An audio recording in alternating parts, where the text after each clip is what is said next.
Welcome back, bookworms. This week on our show, we're going to take you back in time. Come with us now as we travel into the past. A little Throwback Thursday action. Stay tuned.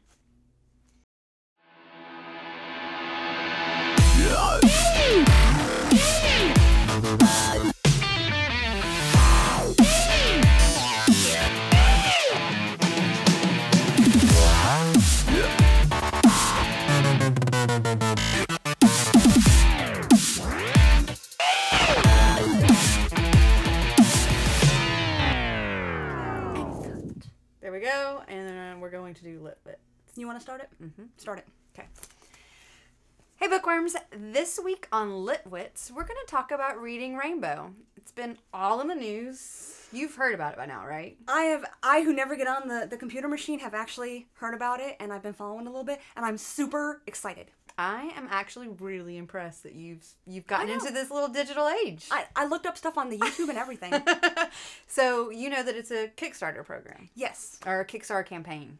Okay, now refresh my memory. Help me a little bit. I know we've talked Kickstarter before, but it's a crowdfunding thing, correct? That is correct. Okay. And Kickstarter is a platform for all types of mediums. So there are card games, there are inventions, there are electronic technology and books, doodads and books and TV shows like Reading Rainbow. Okay, so that is a great starting point because it's not a TV show.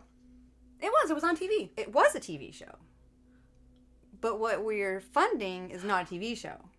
It's a thing on the computer thing. It's a thing on the computer thingy, absolutely. I'm pretty sure I knew that. All right, so it actually is in existence currently because LeVar Burton. Sorry, I know the name, but I just can't remember the last name. Okay. Jody LaForge. So he bought the rights in 2009 and has made this app for it. But his goal is to make it available to every child who has access to the internet. So in the schools and at home. For schools, school programs can buy into this. Underprivileged schools can apply, is their hope for the future. Obviously, because it's not there yet. Because it's still in the crowdfunding source. So the ultimate goal is to make this accessible for children again, like it used to be on the TV show, and not necessarily a pay-for thing. Well, so it's a for-profit company from what I'm understanding now. Okay. Because you have to pay for the subscription services. The school systems that are underprivileged that can apply for it will get it at a no charge or at a reduced charge, depending on which way Reading Rainbow wants to go with Well, that's awesome. Yeah. Because back in the day when we were little munchkins, I was born the year it started, which is kind of cool. And you are a little bit younger than me, but we're not even going to talk about that.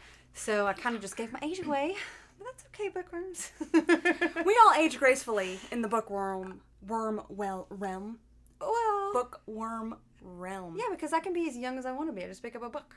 Yeah, you could pick up a child's book and be like, oh, I'm tiny again. Speaking of children's book, look, I got a little Sleeping Beauty in Italy because my little sister went to Italy and it's an Italian and this is my favorite story as a child. Do you speak Italian? Do No. you read Italian? No. Do you like Italian food? I love Italian food. Okay, you're halfway there. Yeah.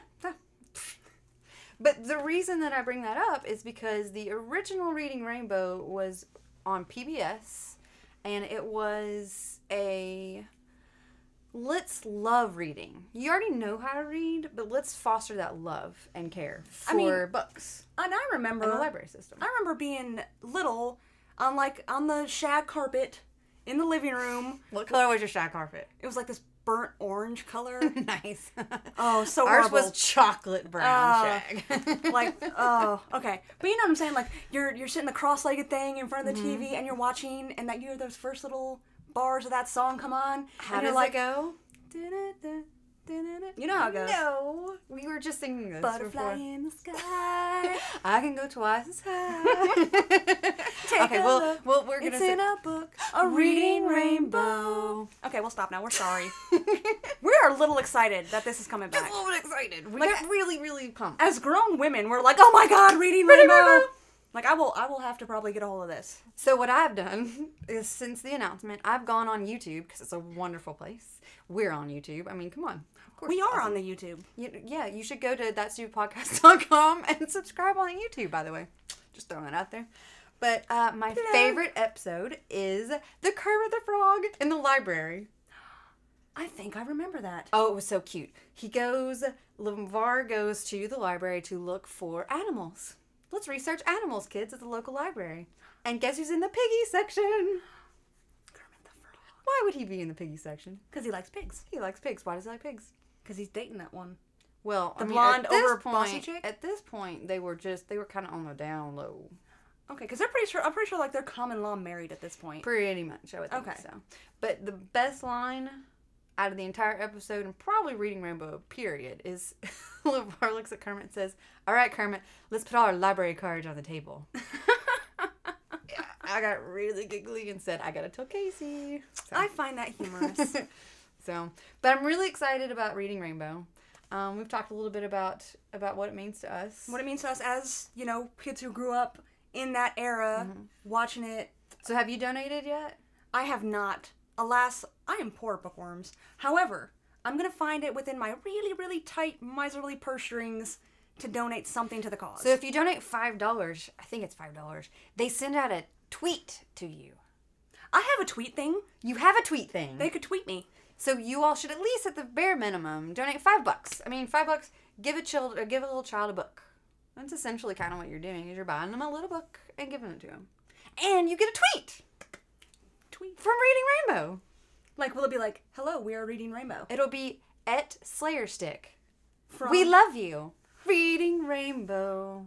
And then cool. at Darth Crow with an E on the end.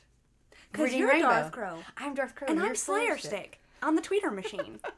All right. Apparently, we're going to be really goofy this episode, so hang with us. we are interacting with our inner children. We are. We are playing patty cake with our inner 5-year-olds. Yeah. And that sounded way worse than I meant it to. We'll talk about it in a second. All right, Bookworms. This time on Bookworms Assemble, we're going to continue in the vein of nostalgic throwbackiness, and we're going to talk a little bit about our favorite childhood books and our favorite young adult books and kind of the path of a bookwormian. How we came to be how we are today. Our progression into Bookwormia land. Exactly. Now, you have been going on and on and on about a certain book. Which one? Okay, of the many books that she goes on and on about. Are we starting with child level? Yes. Like little children books. You were telling me about a book you were reading as a little child. Well, little child is Sleeping Beauty. Okay, so that's your... You're talking about my young adult choice. Okay, well, we'll get to that in a minute. Never mind. Yeah, we'll get to that in a second. Because I kind of touched on it earlier. My young adult, or my childhood books were Bernstein Bears. I love the Bernstein Bears. I love the Bernstein Bears. They're so much fun. And then I love the Disney fairy tales. I mean, Did you read all the Disney fairy tales? All the Disney fairy tales. Like the classic fairy tales. Okay. So I had all the coloring books. That counts. It totally counts because they've got the stories at the bottom. Exactly. And you get to color your own. And I like to color like outside the lines and make them purple and blue. And it's because you're a unique individual. That's because I'm a little retarded. Special. Okay, so Disney princesses. Well, not necessarily princesses, just all the fairy tales. Most of them had princesses, though. Well, I mean, a lot of them. Name me a Disney story that didn't have a princess. Fox and the Hound. One of those was probably 101 Dalmatians. No. 101 Dalmatians does not have a princess. One of those puppies was a princess. You didn't see the puppy named Princess?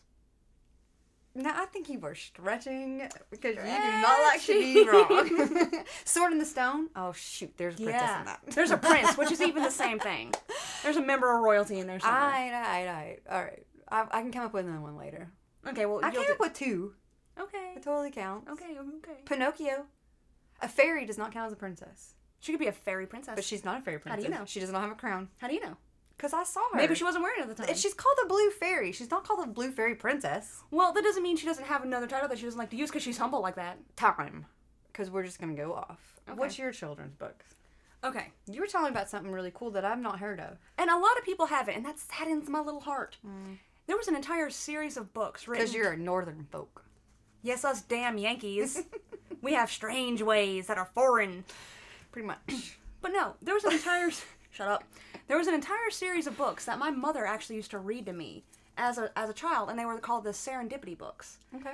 I mean, if you haven't heard of them, if you have children, or you like children's books, or you know children, check out these books. They were written in the early 70s all the way up through recently the early 2000s. Really? This person, Stephen Cosgrove, was still writing these books. And what I loved so much about these books, I mean, they're traditional children's books. They have pictures and, you know, happy stories. But every single book not only had, like, this moral lesson that it imparted, but it always had, like, a lot of them had, like, fantasy creatures. Unicorns and creatures you've never even heard of. So is that how you got into the love of fantasy and supernatural? I think that's where it started, because I would see these beautiful mythical things and listen to these stories, and I'm like, that is so awesome! That's pretty cool. I'm going to say this, I'm going to have a total kind of moment in my childhood. One of these books was called The Weedle on the Needle. I know this book! I have this book! One of the books was called... I just got it last year. And I'm telling you to this, if you've never read The Weedle on the Needle... It is really cute. It follows the Weedle, and Weedle lives on a needle, and his red nose blinks. Now, to this day, I'm not ashamed to admit this, bookworms. If you're driving down the road and you see those red towers and that little light blinking on it, to this day, I will say, there's a Weedle on the needle. I know just what you're thinking, but if you look up late at night, you'll see his red nose blinking. That is the Weedle on the needle. And I may not say it out loud, but it's going on in my head every time. Is that why you do this when we're driving? On the needle. I know that's what you think. I'm telling you, that's I know how your secret now. They stuck with me. So whenever you're sad, all I'll have to do is start saying something about blinking noses. And I'll be like, okay, Weedle. Right. But those books were so integral. They were such an important part of my childhood. That's really cute. Being read to by my parents and learning how to read them myself. And, right. I mean, to me, that was the beginning of my obsession with the written word, were these serendipity books. That's really neat. I think so. And I now kind of know what you're talking about, because I just now realized that it was one of the books that you'd read, so it's kind of neat. There's a whole series of it. Check it out. Yeah. So what did you go to next then? As I got a little older, you know, maybe middle school, elementary school, and I started branching out into my school's library, you know, that magical realm that smells of books, and you're like, oh. Did your library have beanbags? No, my library didn't have. Yours My had library beanbags? had beanbags. And Little Bo Peep came in and read us stories. What? Okay, did you go to one of those fancy, like, rich little elementary schools? Hell no. It was right over here in Knoxville. God, I feel like I got In the gypped as a child. ghetto. In the ghetto. Okay, I totally feel like I got gypped because I didn't have beanbags. We had those really tiny chairs with the Oh, we wooden had backs. those too. Like, and they were different fruits and, like, Yeah. letters and I hated that crap. stuff. But, segue. As I got older and I started picking out books for myself, you know, my middle school years, elementary school years, I started gravitating towards... Don't judge me here, bookworms. You're gonna say it. You're gonna say it. I really liked, first of all, and now you can't judge me on this one because I know you've done it too. You remember the Babysitter's Club. Babysitter's Club! Those were the awesomest books for young girls. And you could be You like all a know different that you had them babysitter. too, don't you lie? And they fought crime and they solved mysteries. You either had that or Nancy Drew. Screw some Nancy Drew. No, Nancy Drew was fun. I didn't like Nancy Drew. I like Nancy Drew. I wanted some babysitters. Babysitter's Club was awesome. I wanted I to had be so a many babysitter. adventures. Like I was a babysitter. I thought it was gonna be like this I adventurous started thing. a babysitter club. I tried. No one would do it with me. Oh, I just had... Or trust me with I had their two children. sisters. So that was my babysitter's club. But tell me those were not the fun, They were very kind of, fun. and in a certain way, kind of female empowerment. Yeah. You know? And then I also like Goosebumps. I like Goosebumps. But okay, there's a better version of Goosebumps. Well, I mean, like, so as bookworms, if you were reading at a very young age, you actually went through books faster than most people did. So, like, books written at a middle school level, you were probably reading in 4th or 5th grade. True. And books written at the high school level, you were probably reading in middle school. That's just how bookworms tend That's to be. how we operate. We're always just a little bit And I know most of y'all out there are probably precocious the with same our way. reading. It's not even precociousness. It's just you are hungry and you're constantly reading, so you're just learning at a quicker pace. The vocabulary and words and So language. I think she's trying to say we're smarter than other people. In this vein, I would say yes. So Moral spirit. you're talking about your middle age year or middle school years. Yes. You were probably reading the Fear Street. Oh, the Fear Street Right? books. I loved the Fear That's Street what books. I thought. They were so okay. It's still R.L. Even though Stein. Goosebumps was probably technically middle school, and that was Fear a- Street was high school level. Okay, the Goosebumps were a little too immature for me. A little bit. They were. I was just. I They wasn't. were fun. that's the difference between me and you. Like, sometimes I like to read. Even still, I still like to read, like, younger books because it's very fun for me, even if there's no emotional value. It's just fun little ditty. I can give you their fun. Yeah. But at that time, I was hungry for, like, some death. Yeah. I wanted some people to die in the books I was reading. No, she got that. And in Fear, if you know you've read them. If you ever read the Fear Street books, Beach Slumber Party and the Homecoming Cheerleaders of Doom. And they always had, like, a bloody rose corsage on the front, or a knife through a book, or like something crazy. There was actually one where you had a body. Ooh. Like, someone had tumbled over a balcony and was laying on the ground. And I was like, I want to read that book. What does that say about me, bookworms? But I loved these things. There was always mystery, and someone was killing everybody, and... Yeah, they were fun. I loved those things. And in the same vein, though, you had the Christopher Pike novels. He was kind of, he was the exact same kind of, different name, different author. Ashton from that Super podcast was talking to you about that. And we were you all, like, I never read the Christopher Pike books. He had some really good books. So, like, you all kind of, like, went off on this little tangent. I'm over here talking about A Wrinkle in Time. Okay, now which is sci-fi fantasy. That was the book you were telling me about. Yes. What is that book? You said it was sci-fi fantasy. I have this book memorized. Like all of it? Mm-hmm. Quote me page 1. Mm-mm. Okay. I can't even do it. It starts with, "It was a dark and stormy night." It's one of my favorite books from all time. Because if I start, I also have Green Eggs and Ham memorized. Which is really weird books to have memorized. But it is what fostered my love of sci-fi and fantasy. Was that one book A Wrinkle in Time? Absolutely. Because you've got Miss Watson, you've got Miss Who, you've got Miss Witch, and in this realm, they look like they're trying to be humans. So they're these little bumbling old ladies that are called witches, have scarves and hats, and some of them are wearing all these shawls, like layers and layers. So hobos, basically. Mm-hmm. And they get taken off to this through a tesseract, which is a wrinkle in time. Like, you take the fabric of space and time and you fold it, and it's all wibbly wobbly, timey wimey. I'm having an Avengers moment. Tesseract. That was the thing that the guy had that he was. Mm-hmm, mm-hmm, okay. Mm-hmm. Okay. But that it is a space and time and some kind of physics. It's kind of like Doctor Who, apparently. Yeah. That's why I said the timey-wimey thing. I don't watch Doctor Who. I don't know. Although I have watched some. Don't like start sending me hate mail. I like the one guy. Tess and I have had this conversation about you. What's the one guy? That's one of the your one only doctor. downfalls. What's the one doctor that I like? What's his name? Well, they're all the Doctor. Okay, but we don't know his name. What's the name of the actor that plays the Doctor that I like? Tennant?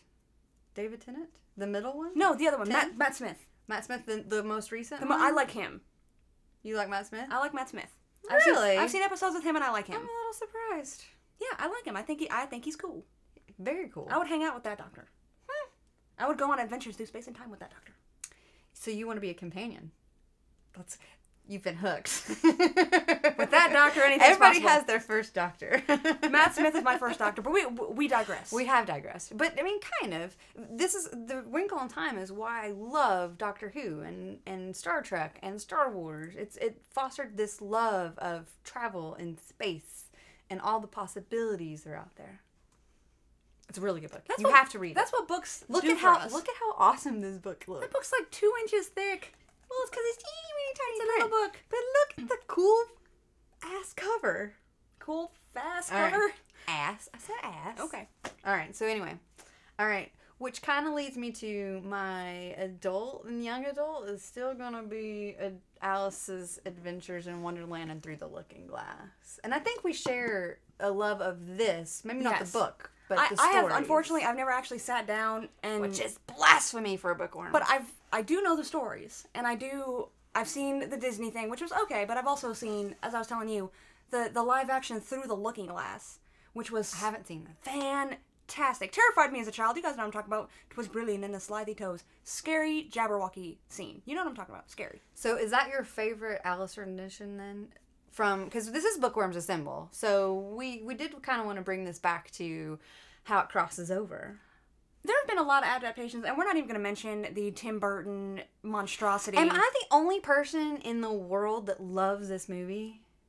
Apparently. Tim Burton's Alice in Wonderland, loved it. He keeps ruining movies. I think Steven likes it.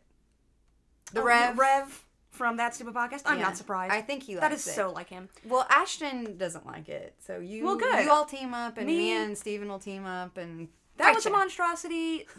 His Charlie, Willy Wonka, and the Chocolate. That was horrible. Gene Wilder's the only one. Now That's you're the only just version. You're just getting ridiculous right I now. am not ridiculous. Redonkulous. Your face if is you will. redonkulous.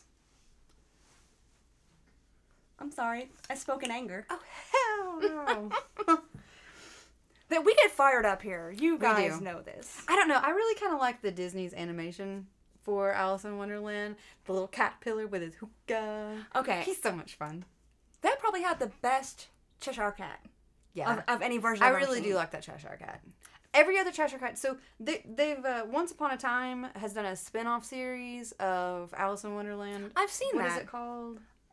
Adventures? No. Adventures down the red Something adventures in Not entirely rabbit sure. holes. But it was really neat. Like, they actually did a pretty good job with Alice going into Wonderland. See, I'm a purist. It was really cool. But you would like their Cheshire Cat. Would I? It's this big, huge demon cat.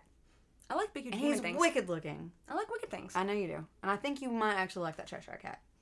Okay. I might have to give that one a fair shake. At least go to YouTube. After you look at thatstupidpodcast.com. on the YouTube. And go and look up at least the Cheshire Cat and then Once Upon a Time. Okay, I will do that for you. Because I think it's called Once Upon a Time in Wonderland. That's it. Once Upon a Time in I'm Wonderland. pretty sure that's it. I knew I'd get to it eventually. You know, things just have to rumble around. I've got all these books in Knock here. into each other. I got maybe books in shake here, something so I can't always loose. think of titles. Okay. God, the story's so much more important to me. Okay. So you've kind of gone off into your young adult. Mm-hmm. And I can see And up to adult, because Yeah. I could still read this. you could. And that's one of those kind of classic things. Mm-hmm. But I can see just listening to you talk about these different books, see how you've kind of I know, right? bookwormed your way to the kind of reader you are now. Exactly. I'm a little more schizophrenic. I don't know, because you, R.L. Stein... Okay, I go from really happy children's books to like really gruesome teenage books. And then I was still in middle school when I started in on Anne Rice and That's true. and kind of getting into the But that's darker stuff. The R.L. Stein is a natural segue, I think, to Anne Rice. In certain ways, yes, and in certain ways, no. Anne Rice is definitely a more mature take on the same kind of themes. Yes. You have to be mature to read Anne Rice. And I'm just apparently, putting that out there right now. and apparently, don't go to a southern high school because they'll label you a witch. So, We are in the Bible Belt, yeah, unfortunately. they beat you with the Bible Belt. They do beat you with a Bible Belt. Well, that's like My Wrinkle in Time was a banned book. Really? And my teacher, I got introduced to this book because she snuck it to me because I'd read every book in our library, our school library. And so she snuck this to me. So Anne Rice, I'm sure, is banned. Or I tried to do one of those, in high school you have to do a biography on someone and they give you I tried to do it on Anne Rice. And my teacher had never heard of her. This one was like 1,000,000 years old if she's a day old. Always had lipstick on her teeth. I'm pretty sure she's still there. You guys, maybe you know who I'm talking about. it's Bathilda, it's Voldemort and Bathilda Bagshot. Oh my god, it's so bad. So bad. But I was like, hey, I want to do this author. And she was like, well, give me a book so I can look at the back cover and look at what it's written about her. Horrible idea, bookworms. She saw the words vampire, masochism, Was erotic on there? erotica, and suddenly I was the demon of the classroom. And, they were throwing holy water on me. You are evil. You wear the, like the goth. Were you a goth kid? I was You a, were a I was goth a kid. mix of... You were a Tennessee goth. I went through my, you guys know what I'm talking about, the bondage pants with the lots of chains and... Well, you're talking about like Jinkos with all the straps and stuff, right? But they were made of, like, fabric. yeah, They were called but... bondage pants. Okay. They were! Hot Topic for kids nowadays. I did a lot of shopping at That's what Hot she would've Topic in my teenage years. I hung out at Hot Topic. I was one of What those. was the store before Hot Topic? Spencer's. No. They sold clothes at Spencer's. They did, but that wasn't the store I'm thinking of. You guys, somebody comment and tell me because it I was, only ever it went was to the Hot big Topic. store and they had all the Jinkos and everything. Well, see, I remember before there was Hot Topic. Here in Tennessee, anyway. A time before Hot Topic. Yeah, there was a time before Hot Topic. And it was called some kind of crazy thing. But yeah, that's it. Somebody's going to hit me back. Yes, Nostalgic show. Throwback. Okay. All right, so Anne Rice. Anne Rice. And then that led into, like, the Stephen Kings. Mm-hmm. And, yeah. Oh, Stephen. Mm-hmm. Our king and queen. They are. Stephen King and Anne Rice. Okay, but I also have a very... As I grew older, I became more eclectic. Especially in my teenage years. When I was, you're reading everything you can get your hands on. Right. You're going to your school library where they knew my name. And it was like Cheers walking in there. Hi. And you get extra books because they trust you. Okay, this is no joke. I had a librarian in my high school. I checked out this volume of poetry, this beat to death volume of poetry so many times that the librarian was like, you know what? No one else ever checks out this book. You just take it. This is your book now. And to this cute little bookworm. I have this book on my shelf to this day, Bookworms, and it's held together with twine because it's falling apart. But that was a gift from my school librarian because apparently she took pity on me. Aw. Now I know somebody out there has a story like that. If you do, let us know. We want to hear your bookworm stories. Yeah, we do. Because we can have a little awe moment and have a kindred kind of meeting of the souls. Well, here. I've got A Wrinkle in Time. You've got this wonderful volume of poetry. My lovely volume of poetry. So yeah, we really are nerds. God, we are. And I'm really surprised we're not shut-ins. Like, we actually have people who hang out with us. We do. Like, it's shocking. Even though we'd rather be home with the book. 9 times out of 10, we're like, like, I could be reading or we right always now. have our book with us. So if there's a lull in any conversation we're having, book.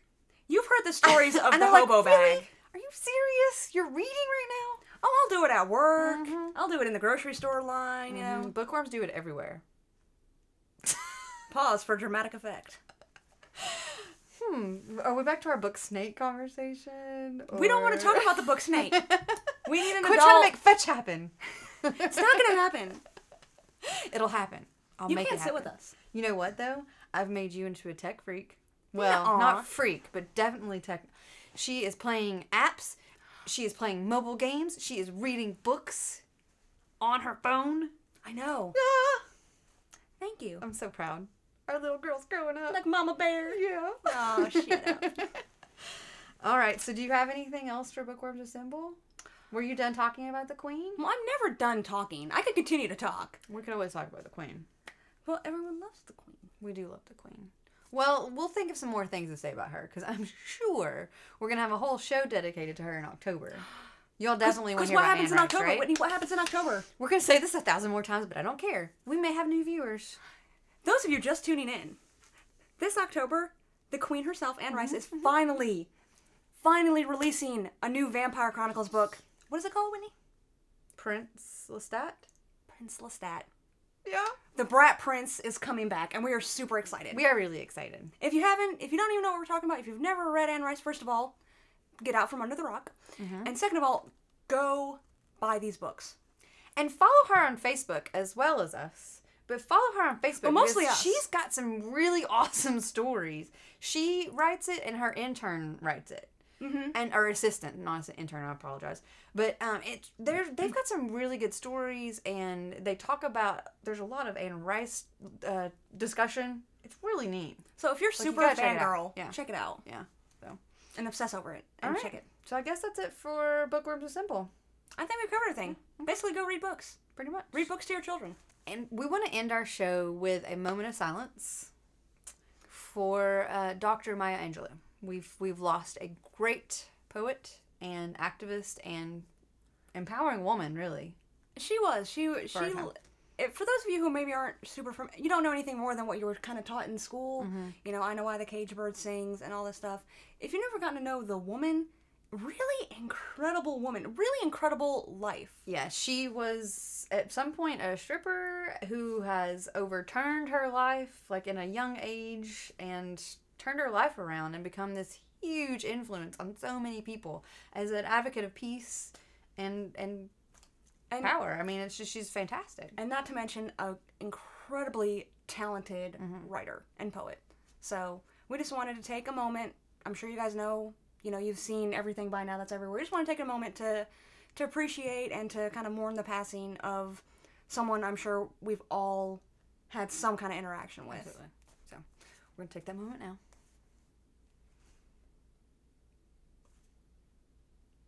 So thank you very much for your voice. And I think that wraps it up. Oh, not quite. Well, we need to share something else with our viewers. What are we sharing? We're sharing... Are we sharing us? Well, we always share us. We're giving people. We're like The Giving Tree, which is a children's book. See how I tied back in there? See? I mean, like, we are awesome. We are. Like, I don't know why people think we're weird. Okay. But if they want to see more of our weirdness, where would they go to do that? If they wanted to subscribe and check us out. There are so many places. But if you want to subscribe to us on YouTube, which I've told you a few times. At thatstupidpodcast.com. Or you can like us on Facebook. Everyone's on the Facebook. You're on the Facebook. My Nana is on the Facebook. We've got a new fan page. Well, revamped fan page. It's really cool. It looks awesome. You need to check it out. Go check it out. And while you're there, hit that little like button. I know you know how to do it. You let your friends selfie. Send it to everybody. We can tweet you. Do you want us to tweet you? We will send you a personalized tweet. We will? I will. I'm not sure how to work my tweeter. I will, and I'll tag Casey in it. You can just show me how to tweet it. I can show you how to tweet her. Okay. I'll tweet you. You can be like my first official tweet. Tweedledee and Tweedledum. Aww. But no. I've never actually I've never actually tweeted anything. You just lied. I have not. So RJ, Red Jeans, is doing something, and so you retweeted on his behalf. Okay. But, yeah. I've never composed my own tweet. No, she's not composed a tweet. You could be my first tweet. You want to be my first tweet? Let me know. And I'll tweet you. Hashtag Booksnake. We also have a phone number. We have a phone number. 480-STUPID-9. So, call us. Yeah. Will you call us and leave us a message? Because so far, that number has only gotten one message. And I'm not going to name names or anything, but I could have been an anonymous caller. Because I needed to ask a technology question, and I didn't want them to judge me. They're going to judge you. Well, they didn't judge me because they didn't know that it was me. They judged you silently. But they didn't. But now they do. But now they do. And they're going to judge you openly. Spoiled again. Okay. This is why I can't have my sex. This is why we get aunts, Lana. Sorry. Archer. Okay. I'm a well-rounded geek. I'm not. I'm pigeonholed in my own little geek. Okay, one more thing. What? Thatstupidpodcast.com. We have a page. We have a forum, a bookworm forum. That nobody ever goes on. Well, we've had 4 people talk on the forum now, including us. So really 2 extra people. So go to the forum. Talk to us. Let us know about your childhood books. Yeah. You know? We would actually like to hear that. We like hearing these stories. And if somebody says, hey, I want an Amazon gift card, I might even give you one. Like, just because we still have the one. We still can't give that thing away. I'm going to use it. Like, you guys are going to get shafted because I'm going to use this thing pretty much. Like, we can split it, I think. Take it and hook it. Yeah, we'll do that. Okay. All so right. never mind, you don't get it. So we're going shopping. So we will see you guys later. Next time. Bye.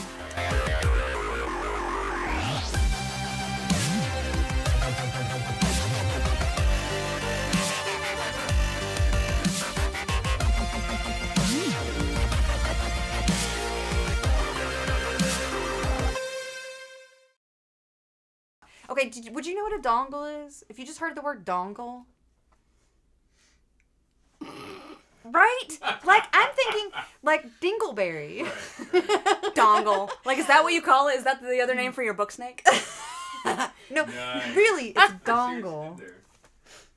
Like, what does it mean to dongle? So I didn't want to ask Ashton that, and I didn't want to ask Steven that, so I'm like, hey, phone call. Hey, guys, what is dongle? Okay, what is it? Also, even if I didn't know your voice, you called from your cell phone. Oh, rats! I mean, you know. Your technology betrays you. Okay. Your caller ID. That's why it's funny that I'm the techie.